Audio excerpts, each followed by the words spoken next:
Assalamualaikum warahmatullahi wabarakatuh. Perkenalkan kami dari kelompok 1, Psikologi Belajar dan Kognitif, dengan tema Definisi Psikologi Kognitif ingin mempresentasikan hasil kerja kami yang beranggotakan Arif Priambodo 18016-17114, Rangga Nugraha Gusti 18016-17113, Aisyah Nur Yasmin 18016-220, Rosa Livia Egista 18016-20100, dan Syifa Clarissa Putri 18016-202.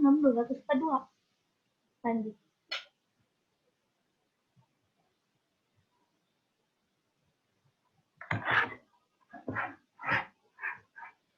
Di sini saya akan mempresentasikan mengenai definisi psikologi kognitif menurut beberapa ahli. Di sini ditampilkan ada 6 nama-nama ahli. Yang pertama ada Neisser 1976. Kognisi adalah kegiatan untuk mengetahui, memperoleh, mengorganisasikan, dan menggunakan pengetahuan. Kognisi adalah sesuatu yang dilakukan organisme dan khususnya sesuatu yang dilakukan oleh orang. Lalu ada Ellis and Han 1993. Psikologi kognitif adalah studi tentang proses mental. Lalu ada Anderson 1995. Psikologi kognitif mencoba memahami mekanisme-mekanisme dasar yang melandasi pikiran manusia. Lalu ada Martin 1998. Kognisi atau aktivitas-aktivitas mental meliputi pemerolehan, penyimpanan, pengambilan, dan penggunaan pengetahuan. Psikologi kognitif adalah pendekatan teoritis dalam psikologi yang menitik beratkan struktur dan proses-proses mental. Lalu ada Steinberg 1999. Psikologi kognitif berkaitan dengan bagaimana orang mempersepsi, mempelajari, mengingat, dan memikirkan informasi. Yang terakhir ada Souso 2001. Psikologi kognitif adalah studi ilmiah tentang jiwa yang berpikir dan berkaitan dengan A. Bagaimana kita memperhatikan serta memperoleh informasi mengenai dunia.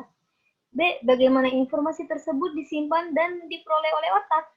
Dan terakhir C. Bagaimana kita memecahkan masalah, berpikir, dan merumuskan bahasa. Selanjutnya akan saya berikan kepada Roza.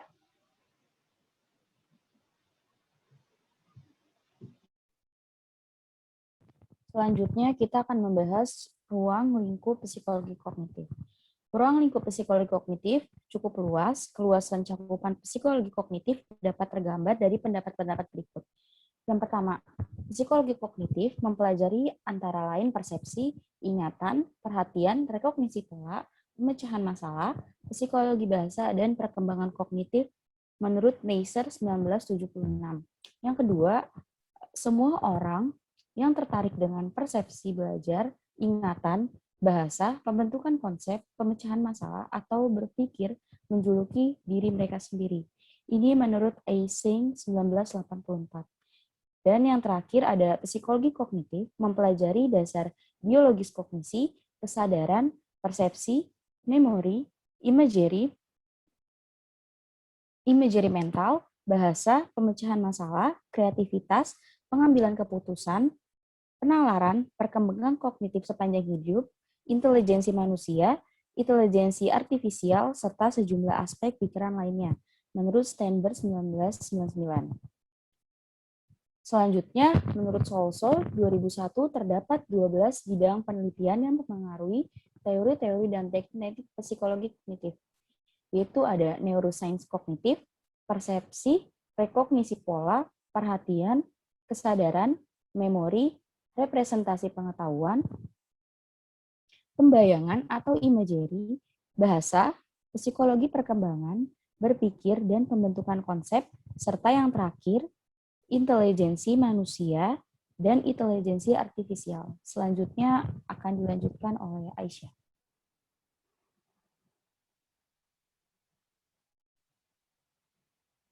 Lalu di sini kita akan membahas perkembangan kognisi sepanjang hidup menurut teori Jean Piaget dan Lev Vygotsky.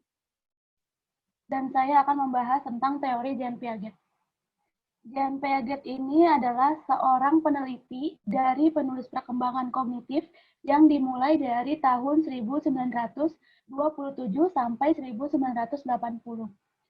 Pada awalnya, ia merupakan seorang ahli biologi dan mendalami beberapa ilmu filsafat, kemudian mulai tertarik dengan perkembangan intelektual dan konsep kognitif perkembangan kepribadian. Pada perkembangan kognitif anak, Piaget membuat suatu tes penalaran untuk anak-anak dan ia lebih tertarik dengan jawaban salah satu dari anak tersebut. Menurutnya, tahap-tahap perkembangan intelektual individu serta perubahan umur sangat mempengaruhi kemampuan individu mengamati ilmu pengetahuan. Jadi dapat disimpulkan bahwa anak yang lebih dewasa bukan lebih pandai, akan tetapi kemampuan kualitatifnya lebih berkembang dibandingkan anak yang lebih muda. Lalu di sini ada beberapa proses kognisi menurut Jean Piaget. Yang pertama itu ada proses asimilasi, yaitu proses memasukkan suatu informasi baru dan menggabungkan ke dalam struktur kognitif yang sudah ada. Yang kedua ada proses akomodasi, yaitu proses menyesuaikan struktur kognitif agar sesuai dengan informasi baru. Lalu yang terakhir ada ekuilibrasi, yaitu penyesuaian kesinambungan antara asimilasi dan akomodasi. Teori Lev-Vygotsky. Teori Lev-Vygotsky yang terkenal yaitu teori sosiokultural yang menekankan pada hubungan antar bahasa, pemikiran, dan interaksi. Menurut Vygotsky, tahap pertama dari perkembangan bahasa anak dikarakteristikan dengan egocentric speech, ungkapan di mana pada orang dewasa termasuk pemikiran pribadi. Pikiran dan bahasa memiliki akar genetik yang berbeda, sehingga tingkat perkembangan keduanya juga berbeda. Pikiran bersumber dari perkembangan biologis, sedangkan bahasa bersumber dari lingkungan sosialnya. Tahapan perkembangan bahasa menurut Vygotsky ada 3, yaitu sosial, atau dari eksternal, egosentris, dan internal. Sosial, yaitu sebelum usia 3 tahun, fungsinya mengontrol perilaku orang lain, mengekspresikan pikiran dan emosi yang sederhana. Egosentris, usia 3-7 tahun, fase antara bicara eksternal dan internal, mengontrol suatu perilaku tetapi diekspresikan dengan keras. Yang ketiga, internal, usia 7 tahun ke atas, fase pembicaraan dengan diri sendiri yang memungkinkan pemikiran terarah, bahasa melibatkan fungsi mental yang lebih tinggi.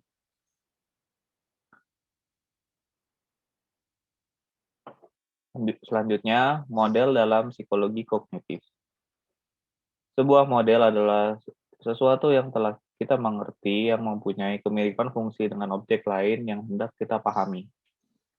Kurang-kurangnya ada 3 model yang digunakan untuk menjelaskan kognisi manusia, yaitu model pemrosesan informasi, model koneksionisme, dan model teori berdasarkan teori.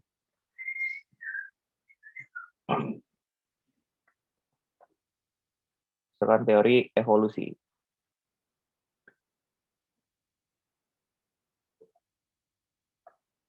Yang pertama adalah model pemrosesan informasi.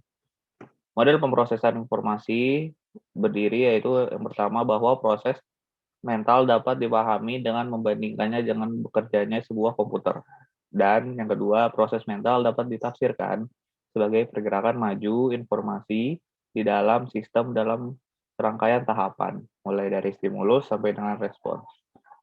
Psikologi kognitif menggunakan metafora atau analogi sebuah komputer sebagai sesuatu yang bisa menjelaskan kognisi manusia.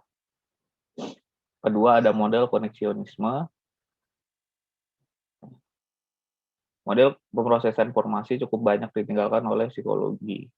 Psikologi memakai satu model lain, yaitu model koneksionisme atau pemrosesan yang terdistribusi secara paralel. Model PDP atau sering juga disebut Neural Network System ini dikemukakan oleh James McClellan dan David Rumelhart. Model PDP memakai otak manusia sebagai metafora dalam menggambarkan pikiran manusia. Yang ketiga, model teori evolusi. Psikologi evolusioner adalah salah satu pendekatan terhadap psikologi yang menerapkan pengetahuan dan prinsip-prinsip biologi evolusioner untuk meneliti struktur pikiran manusia. Psikologi evolusioner telah menjadi salah satu perspektif penting yang digunakan oleh cabang-cabang psikologi seperti psikologi sosial, psikologi perkembangan, psikologi belajar, psikologi kepribadian, dan psikologi kognitif. Selanjutnya, menurut Sandberg, terdapat metode penelitian pada psikologi kognitif. Yang pertama, eksperimen laboratorium. Yang kedua, metode psikobiologis. Yang ketiga, laporan diri. Yang keempat, studi kasus. Yang kelima, observasi naturalistik. Yang kelima, simulasi komputer dan intelijensi buatan.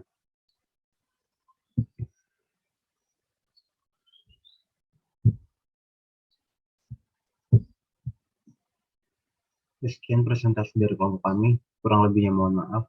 Assalamualaikum warahmatullahi wabarakatuh.